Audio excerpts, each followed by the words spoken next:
राज्य की शिक्षा मंत्री सबिता इंद्रा रेड्डी ने रंगारेड्डी जिले में नगर निगम सरकारी प्राथमिक पाठशाला भवन निर्माण की आधारशिला रखी। मंत्री ने यह भवन निर्माण के लिए सहयोग किए टाटा कंसल्टेंसी सर्विस संस्था के प्रति आभार व्यक्त किया। मंत्री सबिता इंद्रा रेड्डी ने कहा कि कोरोना मामलों की बढ़ती संख्या को देखते हुए विद्यालयों का संचालन करें या नहीं, इस पर विचार विमर्श किया जाएगा। मंत्री ने बताया कि टीआरएस सरकार आने के बाद से विद्यालयों के विकास हेतु मुख्यमंत्री केसीआर काफ़ी परिश्रम कर रहे हैं। सबिता इंद्रा रेड्डी ने बताया कि सरकारी विद्यालयों में मौलिक सुविधाएं बढ़ जाने से सरकारी विद्यालयों में प्रवेश लेने वाले छात्रों की संख्या काफ़ी बढ़ गई है। उन्होंने कहा कि सरकारी विद्यालयों में मूलभूत सुविधाएं मुहैया कराने में दानदाताओं द्वारा सहयोग देने से काफ़ी विकास हो रहा है। यह बड़ी बात प्रसन्नता की है।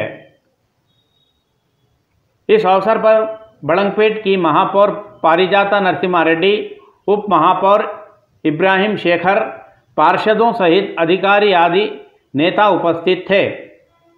ఇన్ఫ్రాస్ట్రక్చర్ క్రియేట్ చేయాలని దాంట్లో భాగంగా ప్రభుత్వం చేస్తున్న దాంట్లో భాగంగా డోనర్స్ కూడా ముందుకు రావడంతో వారికి అభినందన తెలియజేస్తాను, ధన్యవాదాలు తెలియజేస్తాను। వీటి తొందరగా పూర్తి చేసి పిల్లలకు అందించే ప్రయత్నం చేయడం జరుగుతుందని తెలియజేస్తాం। ముఖ్యంగా గౌరవ ముఖ్యమంత్రి గారు ఈ మధ్య ఒక నిర్ణయం తీసుకోవడం జరిగింది।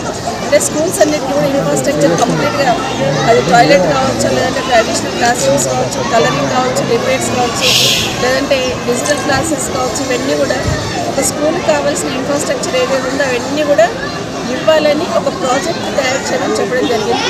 ఇంచుమించు ఒక 4,000 కోట్లకు సంబంధించి తెలంగాణ రాష్ట్ర వ్యాప్తంగా స్కూళ్ళలో ఇన్ఫ్రాస్ట్రక్చర్ క్రియేట్ చేయడానికి శాంక్షన్ ఇవ్వడం జరిగింది। తొందరలోనే వాటిని క్యాబినెట్ సబ్ కమిటీ రిపోర్ట్ కూడా ఇవ్వడం జరిగింది। తొందరగా వాటిని ఆమోదించి అమలు చేసే ప్రయత్నంలో ఈ రాష్ట్ర ప్రభుత్వం అడుగులు వేస్తుందని తెలియజేస్తూ, అంతకన్నా ముందు కొన్ని స్కూల్స్ అసలు ఎట్లా చేస్తే బాగుంటుంది అని ఒక టెంపరీగా చేసి చూపించమని చెప్తున్నారు। దాంట్లో భాగంగా మన జిల్లాలో స్కూల్ కానీ, షూరాంపల్లిలో స్కూల్ కానీ, ఆలియా స్కూల్ అని హైదరాబాద్లో ఉంది, అది కానీ మహబూబీ స్కూల్ చాలా ఫేమస్ స్కూల్స్, వీటన్నిటిని ముందుకు పెట్టమని చెప్పి గౌరవ ముఖ్యమంత్రి 4 కోట్ల శాంక్షన్ ఇవ్వడం జరిగింది। भारतीय जनता पार्टी के विधायक राजेश सिंह ने सरकार से सवाल किया कि पालवंचा में रामकृष्ण परिवार की आत्महत्या का कारण बनी वन्नम्मा को अब तक गिरफ्तार क्यों नहीं किया गया। इसी संदर्भ में राजा सिंह ने कहा कि कोत्तागुड़म के पुराने पालवंचा में रामकृष्ण परिवार के आत्महत्या का कारण बने वनमा राघवेंद्र का पता नहीं चल रहा है। ऐसा पुलिस द्वारा कहा जाना यह बहुत ही शर्मनाक बात है। राजा सिंह ने कहा कि सरकारी अवैध क्रियाकलापों पर सवाल उठाएं तो क्षणों में लोगों को गिरफ्तार करने वाली पुलिस द्वारा मानव हत्यारों को दिन पर दिन गुजरने पर भी पकड़ न पाना यह पूरे पुलिस विभाग के लिए शर्म की बात है। उन्होंने मुख्यमंत्री केसीआर से सवाल किया कि सत्ताधारी पार्टी के नेताओं को हत्याओं, अत्याचारों तथा डराने धमकाने के घटनाओं को अंजाम देने के लिए उन्हें लाइसेंस जारी किए गए हैं क्या, या सत्ताधारी दल के नेताओं के अराचक कृत्यों के प्रति मुख्यमंत्री तथा उनके पुत्र के आंखों को पट्टियां बांध लिए गए हैं क्या। यह कहते हुए राजा सिंह ने पालवंचा घटना की विस्तृत जांच करने की मांग की। भारतीय जनता पार्टी राज्य शाखा अध्यक्ष बंडी संजय ने कहा कि पालवंचा में रामकृष्ण परिवार की आत्महत्या का कारण बने राघवेंद्र को गिरफ्तार नहीं करना यह शर्म की बात है। बंडी संजय ने कहा कि मृतक रामकृष्णा का सेल्फी वीडियो बाहर आने पर भी मुख्यमंत्री केसीआर द्वारा अपनी प्रतिक्रिया व्यक्त न करना यह प्रमाणित करता है कि इन लोगों को ऐसे घटनाओं को अंजाम देने के लिए उन्होंने ही लाइसेंस जारी किए हैं। उन्होंने कहा कि ऐसे लोगों को सरेआम सजा देने पर ही जनता में विश्वास पैदा होता है। उन्होंने मुख्यमंत्री से इस संबंध में अपनी टिप्पणी देने की मांग की। ఇలా ముఖ్యమంత్రి కేవలం మైలేజ్ కోసం పనిచేస్తాడు। ఆ మైలేజ్ కూడా తన వ్యతిరేకమైన వ్యక్తులను ఇబ్బంది పడితే దాని ద్వారా మైలేజ్ కోసం కోరుకుంటాడు। ఇలా ముఖ్యమంత్రి ఇంత పెద్ద సంఘటన జరిగింది, 4 కుటుంబ సభ్యులు పూర్తిగా ఆత్మహత్యకు పాల్పడ్డారు। ఇలా ఒక వీడియో బయటకు వచ్చింది, వీడియో బయటకు రాకుండా ప్రయత్నం చేశారు, ఎట్టకేలకు వీడియో బయటకు వచ్చింది। ఇలా అయినప్పుడు కూడా ముఖ్యమంత్రి స్పందించకపోవడం ఇంతకన్నా మూర్ఖత్వం ఇంకోటి కాదు। ఇలా ముఖ్యమంత్రి స్పందించకపోవడం వలన ముఖ్యమంత్రి లైసెన్స్ ఇచ్చిన వాళ్ళ పార్టీ కార్యకర్తల నాయకులకు మీరు అత్యాచారాలు చేయండి, ఇంకోళ్ళ భార్యను విలువండి, హత్యలు చేయండి, మానభంగాలు చేయండి, కబ్జాలు చేయండి, గుండాగిరి చేయండి, దొంగతనం లంగతనం చేయాలని చెప్పి అలా ముఖ్యమంత్రి లైసెన్స్ ఇచ్చినట్టుగా తెలంగాణ సమాజం భావిస్తున్నది. ఇప్పటికైనా రాష్ట్ర ముఖ్యమంత్రి స్పందించాలి. ఆ మూర్ఖుని కేవలం కస్టడీలో అరెస్ట్ చేసి రిమాండ్ చేయడం కాదు, ప్రజా సమక్షంలో కఠిన చర్యలు తీసుకుంటే వాళ్ళ ప్రజలకు భరోసా వస్తుంది. పోలీస్ అధికారులు కూడా इటువంటి వ్యక్తుల పట్ల కఠినంగా వివరించకపోవడం ఒత్తిడి వస్తుంది. ఇవాళ जीएचएमसी में कोरोना की बढ़ती क्रम के मद्देनजर मुंदा मार्केट डिवीजन की भारतीय जनता पार्टी पार्षद कुंतम दीपिका ने क्षेत्र की जनता को कई सुझाव दिए। उन्होंने लोगों को सतर्कता बताने के लिए कहा है। भारतीय जनता पार्टी पार्षद कुंतम दीपिका ने बताया कि कोविड महामारी से अपने आप को स्वयं रक्षा कर लेने की आज आवश्यकता है। इसके लिए सभी को सदैव मास्क पहनकर रहना आवश्यक है। उन्होंने कहा कि हर कोई सामाजिक दूरी का पालन करते हुए कोरोना रोधी टीका अवश्य लगवाएं। इस समय अपने आप को बचाने की आवश्यकता है और टीका ही हमारी रक्षा कर सकता है। నిన్న మన ఇండియాలో 50,000 కేసెస్ ఉంటే ఈ రోజు 90,000 చేంజ్ అయినాయి, which is a very big spike. So I kindly request everybody, అందరూ కూడా మాస్కులు ధరించాలి. ఇంకొన్ని రోజులు మనం అందరము కోవిడ్ ప్రోటోకాల్స్ ఫాలో అయ్యే అవసరం ఉంది. ఎందుకంటే అందరూ కూడా 2 డోసెస్ వ్యాక్సినేషన్స్ తీసుకున్నామని ఫర్ గ్రాంటెడ్ తీసుకుంటున్నారు. Please do not neglect. అందరూ మాస్కులు వేసుకోండి, కోవిడ్ ప్రోటోకాల్స్ ఫాలో అవ్వండి. పిల్లలు బిట్వీన్ 15 to 18 ఇయర్స్ కూడా ఏ డౌట్ లేకుండా మీరు మీ పేరెంట్ కన్సెంట్ తీసుకొని యూపీహెచ్సిస్ లో వ్యాక్సినేషన్స్ తీసుకోవచ్చు. ఇప్పుడు అన్ని కాలేజెస్ లో, జూనియర్ కాలేజెస్ లో క్యాంప్ పెడుతున్నాము, మీరు అక్కడ కూడా తీసుకోవచ్చు విత్ యువర్ పేరెంట్ కన్సెంట్. మీకు ఏ మాటకు డౌట్ అవసరం లేదు. Stay safe, stay home. ఎంత అవసరం ఉంటేనే మీరు బయటికి వెళ్ళండి. ఎందుకంటే ఒమిక్రాన్ చాలా ఫాస్ట్ గా అండ్ వాస్ట్ గా స్ప్రెడ్ అవుతుంది. కొన్ని రోజులు అందరం కూడా కోవిడ్ ప్రోటోకాల్స్ పాటించాల్సిన అవసరం ఉంది. वाईएसआरटीपी अध्यक्ष वाई शर्मिला ने लोटस पॉन्ड में किसान आत्महत्या के परिजनों से मुखामुखी बातचीत कर उन्हें सांत्वना दी। इसी संदर्भ में उन्होंने वाईएसआरटीपी किसान परिवारों के साथ रहने का विश्वास दिलाया। वाई शर्मिला ने स्पष्ट करते हुए बताया कि आंध्र प्रदेश में उनकी पार्टी लगाने का उनका कोई उद्देश्य या विचार नहीं है। शर्मिला ने बताया कि तेलंगाना में ही उनकी पार्टी को और सशक्त करने का उन्होंने निर्णय लिया है। वाई शर्मिला ने कहा कि राज्य में एक और किसान आत्महत्या कर रहे हैं तो वहीं केसीआर ऋतुबंधु योजना के जश्न मनाने की बात कहते हुए किसानों का आह्वान दे रहे हैं। यह बड़े ही आश्चर्य की बात है। शर्मिला ने मांग की कि राज्य में सरकार बेरोजगारों के प्रति एक बार अपना ध्यान केंद्रित करें। मार्क्सवादी कम्युनिस्ट पार्टी केंद्रीय समिति की बैठक आज से सुंदरैया विज्ञान केंद्र में आरंभ हुई। इन बैठकों में भारतीय जनता पार्टी के खिलाफ होने वाली संघर्ष में कांग्रेस सहित अन्य दलों के साथ अपनाई जाने वाली रणनीति पर चर्चा की जाएगी। देश भर में वर्तमान ताजा राजनीतिक गतिविधियों पर 3 दिनों तक बैठकें आयोजित होंगी। मार्क्सवादी कम्युनिस्ट पार्टी की केंद्रीय समिति की बैठकों में सीपीएम के राष्ट्रीय महासचिव सीताराम येचूरी, केरल के मुख्यमंत्री पिनराई विजयन, त्रिपुरा के पूर्व मुख्यमंत्री माणिक सरकार, पार्टी पोलित ब्यूरो सदस्य बीवी राघवलू तथा तम्मिनेनी उपस्थित हुए। केंद्रीय समिति में तय किए गए राजनीतिक एजेंडे को अप्रैल माह में आयोजित होने वाले 23वें राष्ट्रीय महासम्मेलन में पेश करने की तम्मिनेनी ने जानकारी दी। मार्क्सवादी नेताओं ने हैदराबाद महासम्मेलन में तय किए गए रणनीतियों तथा उनकी अमलवारी पर भी इस बैठक में समीक्षा की गई। नेताओं ने बताया कि शीघ्र ही आयोजित होने वाले 5 राज्यों के चुनावों पर भी चर्चा की गई है। उन्होंने बताया कि पार्टी अपने नीतियों तथा सिद्धांतों के लिए निर्णयों के अनुसार ही आगे कदम बढ़ाएगी। तेलंगाना राज्य में उत्पन्न कोविड तथा ओमिक्रॉन परिस्थितियों पर उच्च न्यायालय में सुनवाई हुई।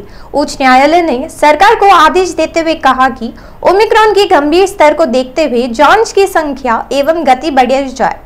तेलंगाना उच्च न्यायालय ने राज्य सरकार को आदेश देते हुए सुझाव दिया कि ओमिक्रॉन वायरस छोटे बच्चों में भी बहुत तेज रफ्तार से फैल रहा है। इस कारण वर्तमान नीलोफर अस्पताल के अलावा अतिरिक्त और अस्पतालों की संख्या बढ़ाना चाहिए। न्यायालय ने कहा कि केंद्र सरकार द्वारा जारी आदेशों का अनिवार्य रूप से पालन करना होगा। सिनेमाघरों, मॉलों तथा अन्य वाणिज्यिक संस्थाओं के लिए नियमों को अनिवार्य रूप से पालन किया जाए। न्यायालय ने यह भी कहा कि सप्ताह अंत में लगने वाले बाजारों, हाटों में कोविड नियमों का पालन हो, इस प्रकार के सभी कदम उठाए जाएं।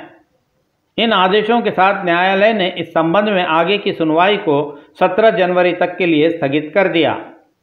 अपनी 4 वर्षीय पुत्री के साथ पिता की लैंगिक प्रताड़न की अतिघृणित घटना उप्पल पुलिस थाना परिधि में घटी। समलैंगिक पिता की चुंगल से अपने पुत्र को बचाने की एक पीड़ित मां ने पुलिस से शिकायत की है। उप्पल निवासी वीणा रेड्डी भरत रेड्डी का 11 वर्ष पूर्व विवाह हुआ। विवाह के पश्चात कुछ ही दिनों में इन दोनों के बीच आपसी मतभेद उत्पन्न हो गए।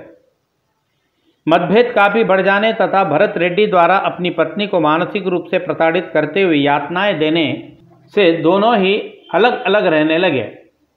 वीणा रेड्डी ने बताया कि भरत रेड्डी का पहले से ही एक विवाह हुआ था, फिर भी उसने वीणा के साथ दूसरा विवाह रचा लिया। इन दिनों की एक 4 वर्षीय संतान, एक पुत्र भी है। यह ऐसा हो तो वीणा रेड्डी तथा भरत रेड्डी के बीच आपसी मतभेद बढ़ जाने से पति पत्नी ने दोनों मिलकर न्यायालय के समक्ष आपसी सहमति से तलाक ले लिया। इस तलाक के दौरान न्यायालय ने अपने आदेश में पुत्र को कुछ दिन पिता के साथ भी रखने का आदेश दिया। इसी क्रम में भरत रेड्डी अबोध बालक अपने पुत्र के साथ प्रताड़न आरंभ कर दिया। समलैंगिक भरत रेड्डी अपने पुत्र के साथ यौन प्रताड़न आरंभ कर दिया था। समय समय पर वीणा रेड्डी अपने पुत्र से मिलती थी, जिससे उसे अपने पति के समलैंगिक क्रियाकलापों की जानकारी मिली। वीणा ने तत्काल इस बात की शिकायत पुलिस से की। यौन हिंसा संबंधी डॉक्टरी रिपोर्ट सौंपने से पुलिस ने भरत रेड्डी के खिलाफ मामला दर्ज किया। वीणा रेड्डी ने पुलिस को बताया कि विवाह के बाद नए नए परिवार के चलते भरत रेड्डी उसके साथ भी आपत्तिजनक व्यवहार करता था। उसने अपने पुत्र को भरत रेड्डी की शरण से बचाकर उसे सौंपने का पुलिस से आग्रह किया। सुप्रसिद्ध शिव क्षेत्र कीसरगुट्टा देवस्थानम के नए चेयरमैन के रूप में तटागम उमापति शर्मा ने जिम्मेदारियां ग्रहण की। मंदिर के पुजारियों ने वेद मंत्रोच्चार के साथ इस कार्यक्रम को भव्य रूप से संपन्न कराया। कीसरगुट्टा के नाम से विख्यात श्री भवानी रामलिंगेश्वर स्वामी देवस्थानम के नए चेयरमैन का पदभार ग्रहण करने के संदर्भ में उमापति शर्मा ने मंदिर के विकास हेतु निस्वार्थ रूप से समर्पित सेवा करने तथा मंदिर के चौमुखी विकास का भरोसा दिलाया। इस कार्यक्रम में भारी संख्या में भक्त, मंदिर के धर्मकर्ता, जनप्रतिनिधि, मंदिर की कार्यकारिणी समिति के सदस्य, कर्मचारी, अधिकारी आदि उपस्थित थे। इस संदर्भ में उमापति शर्मा ने कहा कि वे अपने पद काल के दौरान विकास के सभी कार्यों को पूर्ण कराएंगे।